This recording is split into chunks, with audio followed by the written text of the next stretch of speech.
Okay, good afternoon.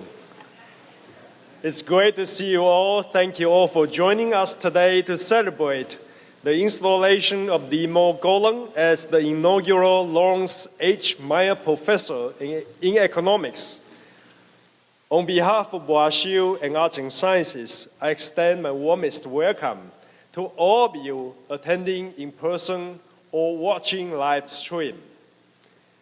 We are delighted to have some family members joining us for this wonderful occasion. With Limor's sister Sharon, her husband George Gale, and their son Itai, please stand.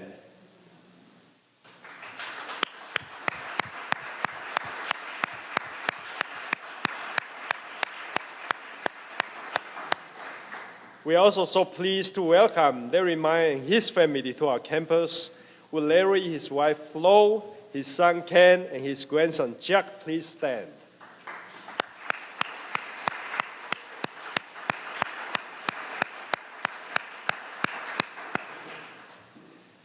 Congratulations to all of you, and thank you for helping us mark this special occasion. Spring is just around the corner. It's a time for celebrating new opportunities and beginnings, and we have much to celebrate here in Arts and Sciences. The decade of Arts and Sciences, born from a strategic plan, has just begun. We are in a phase of tremendous growth and transformation, nurtured by our stellar faculty and dedicated donors, both of whom we honor today. Pillars of our strategic plan, such as pushing boundaries between disciplines, expanding student literacies and engagement, supporting inclusive teaching and scholarship, and engaging the public more deeply in our work are just some of the ways we are creating new paths of research, fostering a diverse campus, and bringing positive change to our communities. The work of faculty like Limor Golan, the Laurence H. Meyer Professor of Economics, allows us to support these strategic pillars. A member of the WashU faculty for the past decade, Limor develops models of wage determination and studies inequity, rent distribution, and efficiency issues in labor markets. Recently, she has focused her research on household decisions and how they can impact intergenerational income and wealth inequality. Her work has been published in leading academic journals and cited by prestigious media outlets. In addition to her scholarship and teaching at WashU, Limor is a research fellow at the Federal Reserve Bank in St. Louis, and she's also a member of the Human Capital and Economics Opportunity Global Working Group at the University of Chicago. Limor's professorship, which we celebrate today, honors the scholarship and impact of Laurence H. Meyer, a WashU faculty member for nearly 3 decades. During his time at WashU, which spanned the 1970s, 80s, and 90s, Larry served as a professor of economics as well as the chair of the department for 3 years. He was a visiting scholar at the Federal Reserve Bank of New York and the Federal Reserve Bank of St. Louis, and his work was published widely in leading academic journals. A dedicated teacher, Larry loved being in the classroom. He was known for his deep commitment to his students' education, and he took great pride in their successes. During my own travels across the country, I met numerous WashU alumni who studied economics during Larry's tenure at WashU. And I cannot even count how many of them have mentioned Larry as a wonderful mentor who played a key role in their education and professional development. During his time at WashU, Larry also launched an economic modeling and forecasting forum with 2 former students, and the forum became a leader in the field. In 1996, Larry was lured away from WashU by then-President Bill Clinton, who appointed him as a Federal Reserve Board governor, a position he held for 5 years. Afterward, he returned to his consulting career And in 2004, he published A Term at the Fed, An Insider's View. The book provides a fascinating look at the people and policies behind the institution. Today, Larry is chair of Monetary Policy Analytics, an independent Washington, D.C. research and advisory firm that focuses on the links between the U.S. macroeconomic outlook, monetary policy, and interest rates. His firm's research influences some of the world's largest hedge funds, asset managers, and global banks, and his work is widely read throughout the Federal Reserve System. Larry is also a fellow of the National Association of Business Economics, serves on the National Bureau of Economic Research Board of Directors, and a member of the Council on Foreign Relations. In addition to these commitments, Larry continues to be a steadfast supporter of arts and sciences and WashU. He serves as a member of the Baltimore, Washington, D.C. Regional Network, and he recently joined the Arts and Sciences National Council. And a couple of years ago, when I was a new dean, Larry played an indispensable role in helping me retain Limor and, by extension, George Gale at WashU. Larry was so incredibly dedicated to shoring up their future with arts and sciences that he accelerated his philanthropy to enable the creation of an endowed position. This gift was instrumental in our discussions, and I am absolutely thrilled that these two exceptional scholars, whom I consider pillars of arts and sciences in our Department of Economics, will have enduring impact on our community. Larry, we are so incredibly grateful for your many contributions and generosity to the WashU community and for the long-lasting impact your leadership and philanthropy will have on our university and the world. Thank you so much for all the work you do to advocate for our university, our faculty, and our students. And now I would like to invite Provost Wendland and Larry to join me on stage.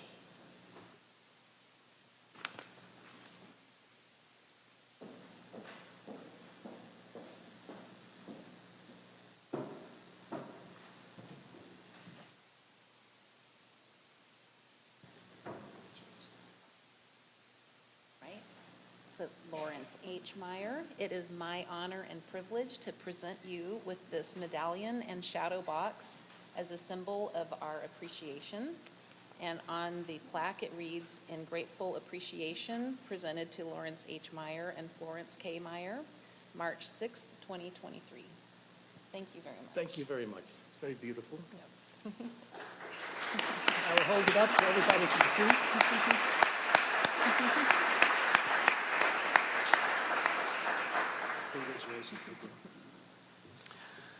Thank you very much. I want to say a few words about why I chose to endow a chair, what my visions of that are, and why Limor is the absolutely perfect person to be the Laurence H. Meyer Professor of Economics.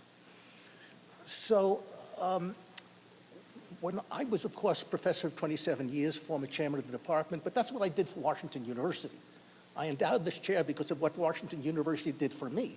And what they did was remarkable and truly life-changing.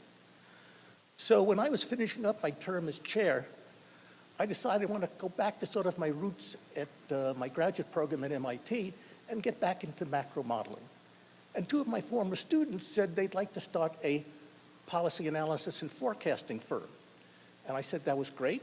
I wanted to still remain at Washington University, but we had no clients, we had no model, we never made a forecast, so that was a challenge. But John Biggs was our champion within the administration, vice chancellor at the time, and he smoothed the way and supported us in every possible way during those early years. So I owe a lot to really John Biggs, and George, I'm delighted to hear that you're the John Biggs Professor of Economics, so I couldn't be happier that John and I are both influential in this. So my vision of the chair was a young scholar who would be either difficult to retain or recruit. But I wanted something more than that. I wanted to support a particular kind of research. And that was research, rigorous research, state-of-the-art econometrics that focused on important social issues in the US. And that's what Limor does. Some of her research is so important in terms of issues of income inequality and wealth inequality. So Limor, I am so happy that you are now the Laurence H. Meyer Professor of Economics.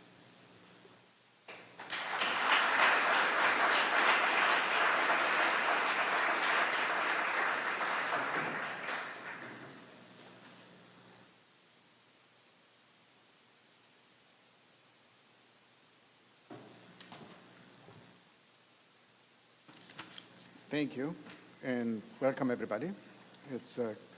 My name is Gaetano Antinolfi. I'm the chair of the economics department, and it's a great honor to introduce Limor as the Laurence H. Meyer Professor of Economics at Washington University to this audience. Limor holds a PhD from the University of Wisconsin, as you know, and she joined Washington University in 2012.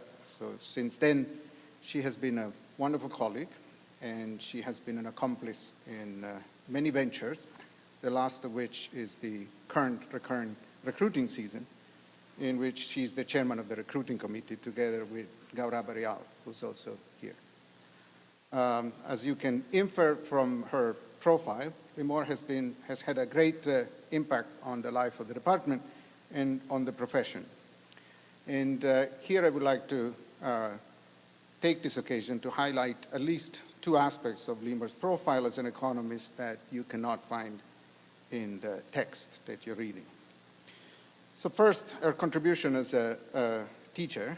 Her teaching is outstanding, and especially important are her contribution to her many graduate students, of whom at this point she has advised several generations, and with whom she regularly co-authors papers. In fact, I believe she's one of the most frequent collaborators with students among the faculty. The second aspect that I would like to highlight is that in her research, Limor addresses important social questions, as it was mentioned earlier, and they can partially be summarized this way. Why are wealth and income gaps and poverty so persistent over time? These difficult questions relate to the formation of human capital and the extent to which individuals participate in markets.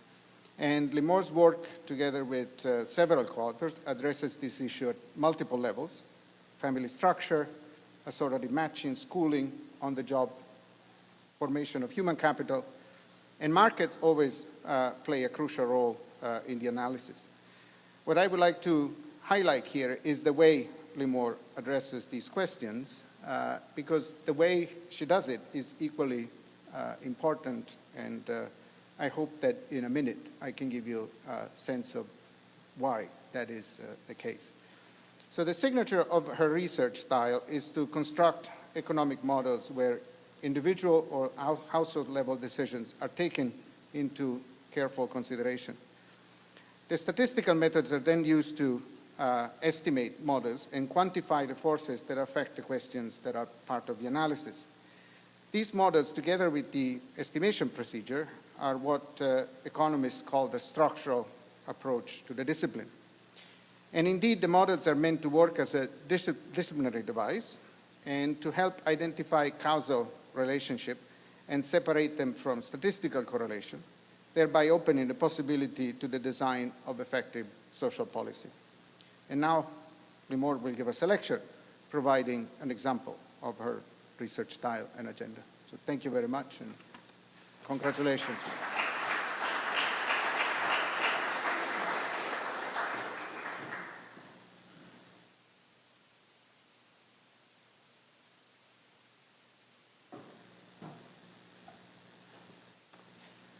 Thank you, Gaetano.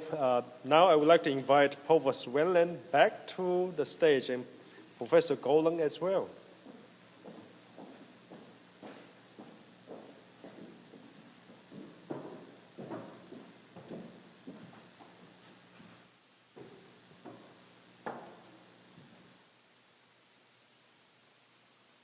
Limor Golan, I am pleased to present you with this medallion as a symbol of your appointment as the Laurence H. Meyer Professor in Economics.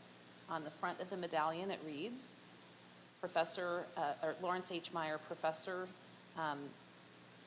Arts and Sciences. And on the back, it reads Limor Golan, March 6th, 2023. Thank you very much. Hereby formally installed as the professor. Thanks.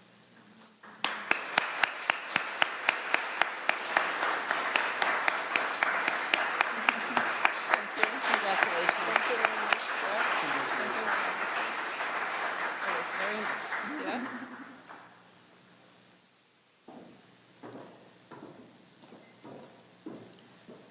So I think it's my turn to speak. And first, thank you for everybody who spoke so nicely about my research and about me. And I want to thank the Provost Beverly Weddenland and the Dean Feng Shen Hu for hosting and organizing this celebration. And of course, Laurence, I'm honored to have my name associated with yours, and your career is an inspiration.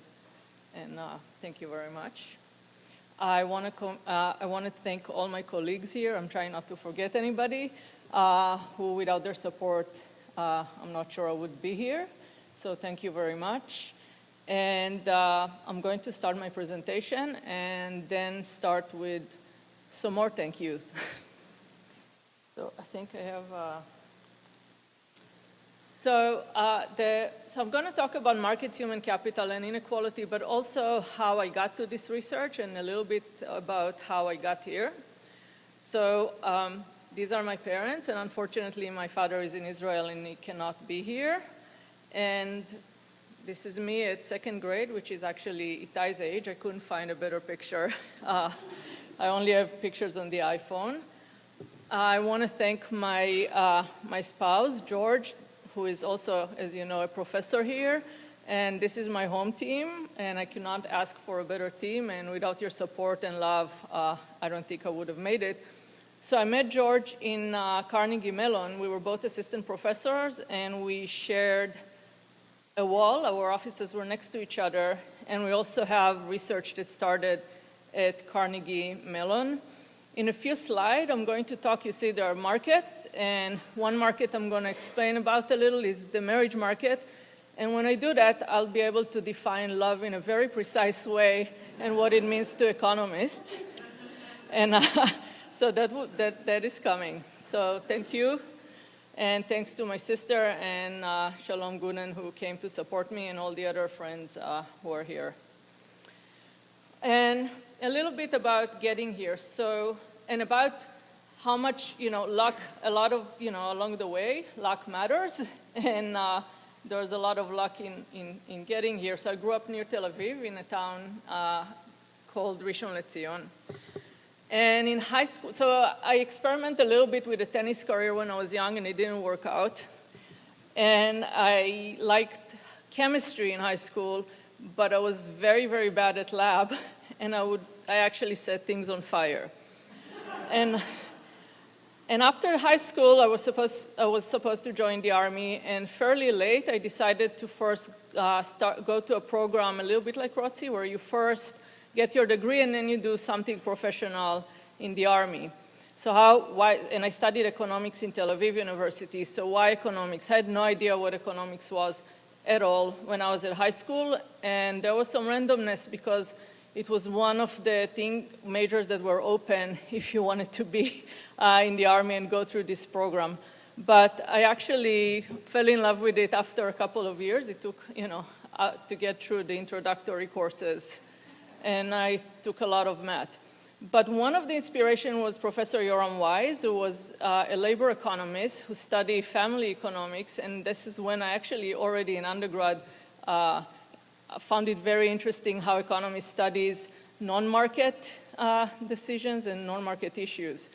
And then I went to the Army for 3 years, and I was sort of an economist. An economist outside of academic setting can mean many, many things.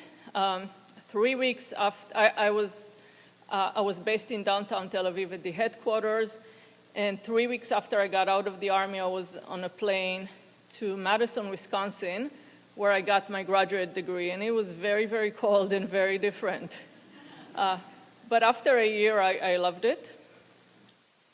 And at Wisconsin, I also felt very lucky. So my labor economist advisor was John Kennan.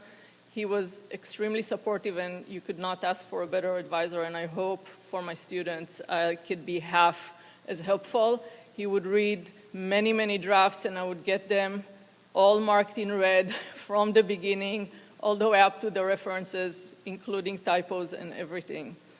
And where I studied there is implications of asymmetric information in labor markets. So these are deviations from competitive markets, assuming that not everybody know the same in the market. So for example, current employers might have better information than potential employers about how good their employees are, or current workers are going to have better information than employers. And these have implications to efficiency and how the markets work. And my work was theoretical, but I started in the last chapter trying to find evidence in the data, because at the time there were many, many models after the Nobel Prize of Akerlof, Spence, and Stiglitz on adverse selection. Many theoretical models, but not so much. It's hard to say that in labor markets there were overwhelming evidence that this actually matters. And I made few attempts, but where it really all came together and I learned how to do it was in Carnegie, and how to estimate this type of model was in Carnegie Mellon. So Carnegie Mellon, again, I was lucky to be there at the same time where Robert Miller was there. And Robert Miller, who was my colleague just down the hall, is one of the pioneers of what Gaetano already told you about, the method of structural estimation.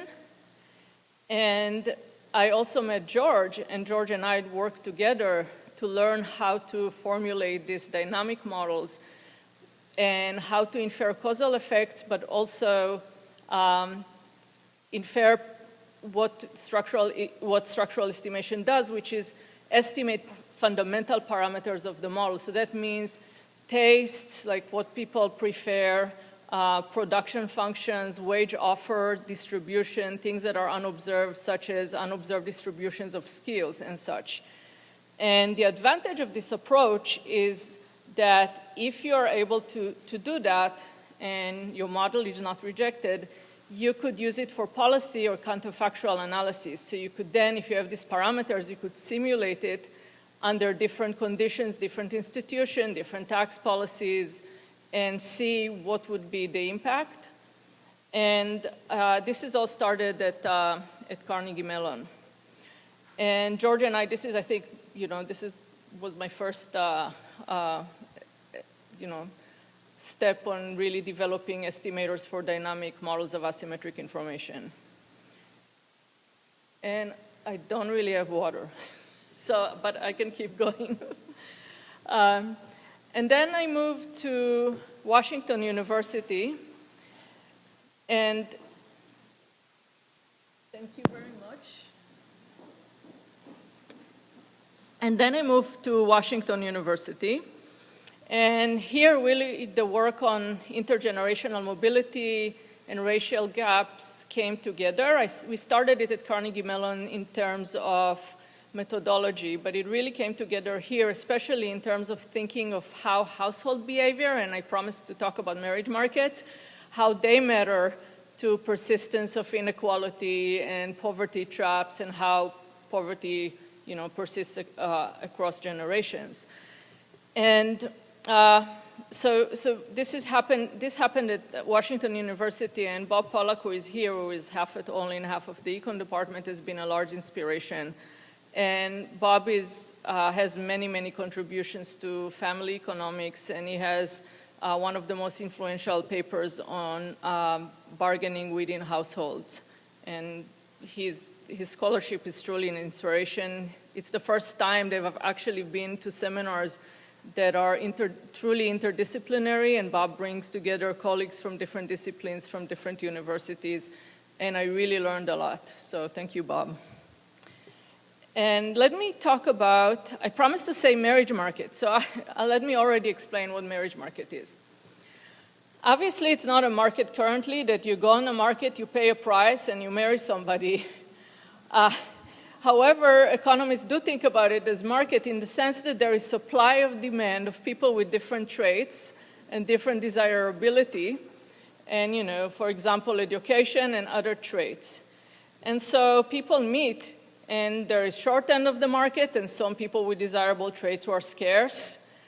And, you know, in markets, you would think the price for them is high, and indeed it is high, but the way we think about prices is what share of the household are, you know, of welfare, or, you know, how much, what do you get out of the marriage? Do you get a lot of leisure? Do you do a lot of chores? Do you work a lot?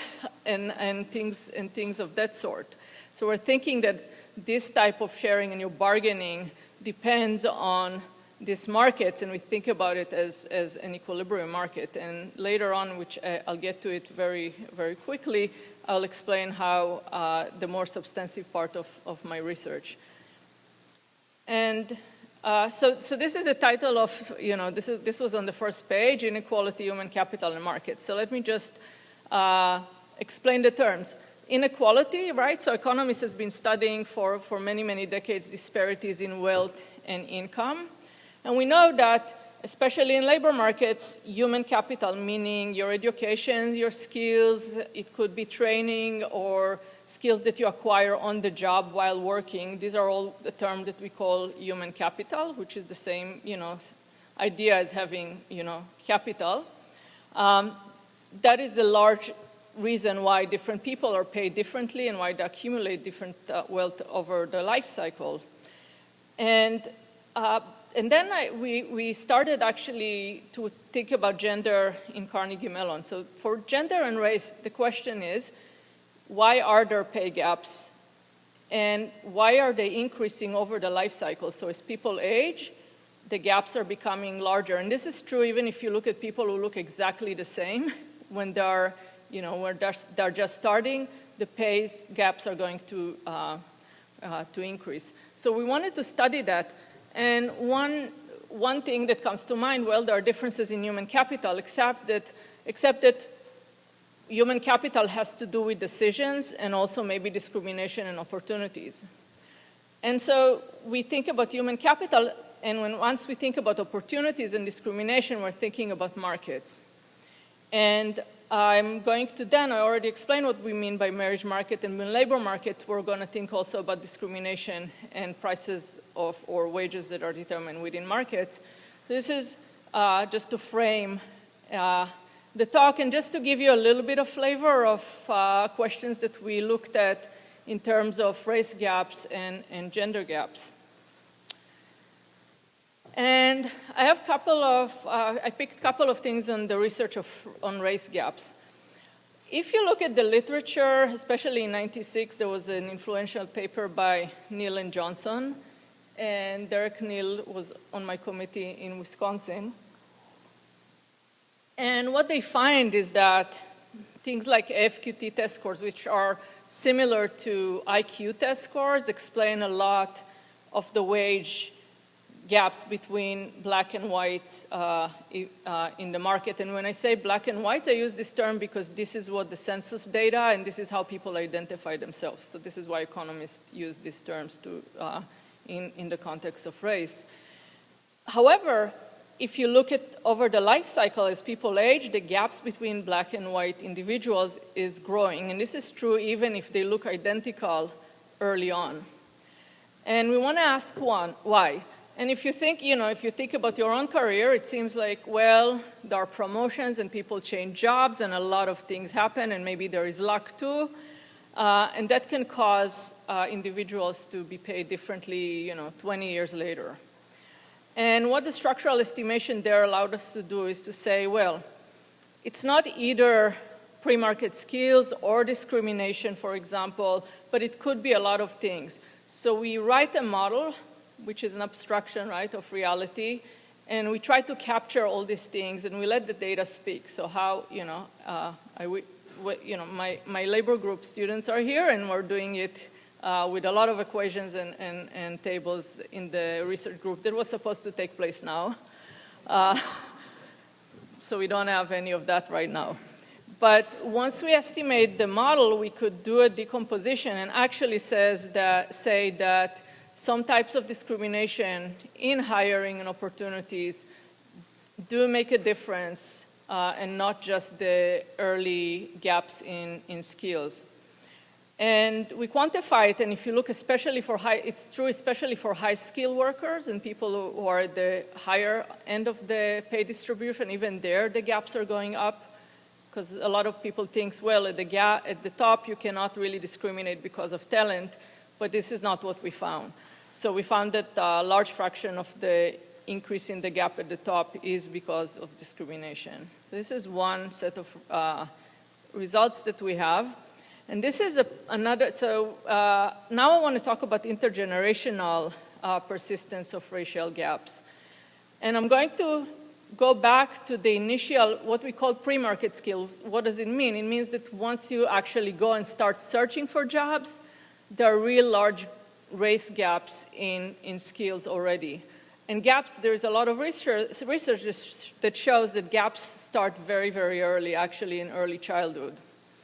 And if you start thinking about why are there gaps, then you have to think about the family environment, okay? And this is where all the family economics are going to come into play, and the marriage market. And we want to think about why are there persistent racial gaps in those skills, and how are they formed? And are there are institutions affecting these gaps? And what we are looking at that paper, what we are looking at is, number one, if you look, there is just at the data empirically, there are differences in family structure, meaning how many single-parent family there are versus two-parent family, number of kids, and that type of thing. The parents' education and skills. And different households are going to make different investment. So it turns out that investment of time in early childhood up to the age of 5 has a large and persistent effect, and it's a large determinant of completed education, 15 years later. So why do some households, invest less time with kids, and of course money as well? And we think about choices that are, they depend on opportunities, right? And also preferences. So this is all the things that we want to disentangle in that project. And this project is it's ongoing for many, many years. And the first thing we did is developed estimator for this type of dynastic models, meaning that these are models that have multiple generations in them. It hasn't been actually estimated before we did. So we put this in place, and then we started to look at this and look at this paper. And of course, there are many things that are going to affect this such a model. But what we actually found is that number one, if you look at racial gaps, then who marries who is different, and the percentage for every education level of women who are single mothers is going to be different. So we want to explain that. And in order to explain that, we have something that is called marriage market. So the distribution of available, for example, men by education is going to be different. And what are we able to do in this type of model is say, well, there are some initial conditions that are different for black and whites for historical reasons. And what if we equate this type of initial skills and let the model run? And it turns out, and then that would change the distribution of available types by education and skills for black individuals. And we found that this was the largest explanatory variable of the persistence of racial gaps across generations.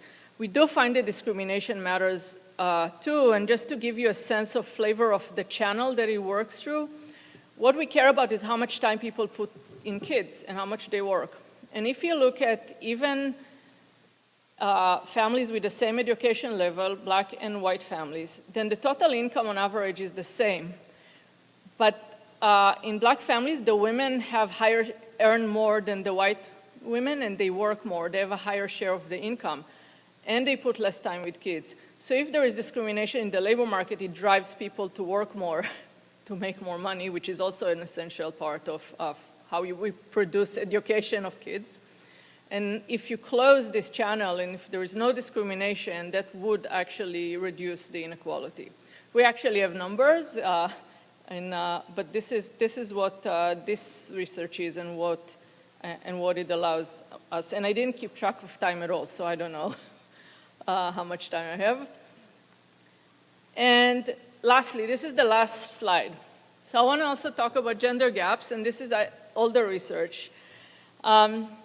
You know, you hear the statement that women make 80 cents on a dollar, and people have opinions, right? So you would hear, well, because they prefer to stay at home, or, you know, some prominent economist said, well, the distribution of skills is not the same, or maybe there is discrimination, because the problem is, if you look at men and women, women are more likely to work part-time and to sort into lower paying occupations, and they were less attached to the labor market. However, but if there is discrimination and lack of opportunities, that could look like it's hard to distinguish whether it's preferences or choices. So this is what we want to do in this paper.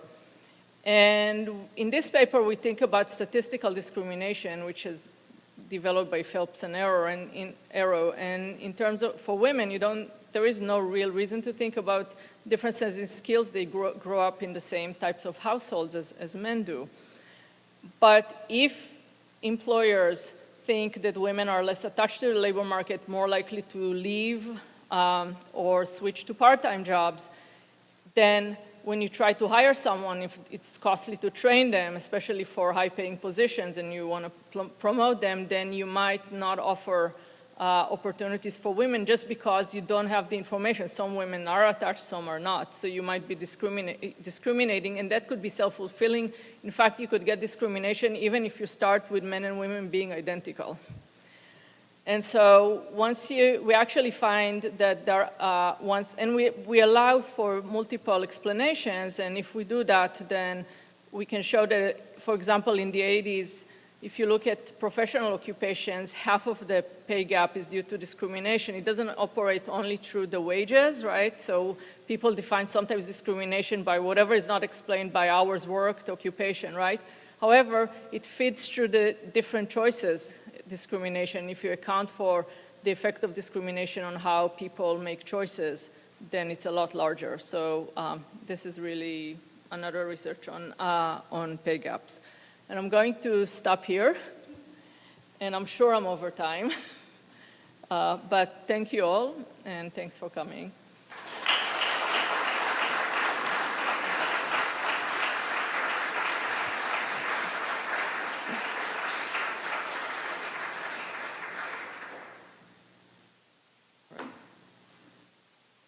My computer, and I can go down now? You can go, yeah. I can go down, thank you. Thank you. So I think you all know that I attend many events. I don't typically do this. I attend many events, and professor installations are, without a doubt, among my favorite. And the reason for that, for me personally, is that you get this beautiful lecture from some of our best scholars in the School of Arts and Sciences.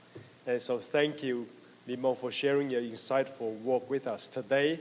And Larry, once again, we are just so incredibly grateful for your enduring support of our faculty and our university. So congratulations to both of you once again, and to the family members who are here with us today. Thank you all for joining us, and this concludes the formal portion of today's ceremony. For those of you who are here with us, please join us for the reception back there. Thank you again.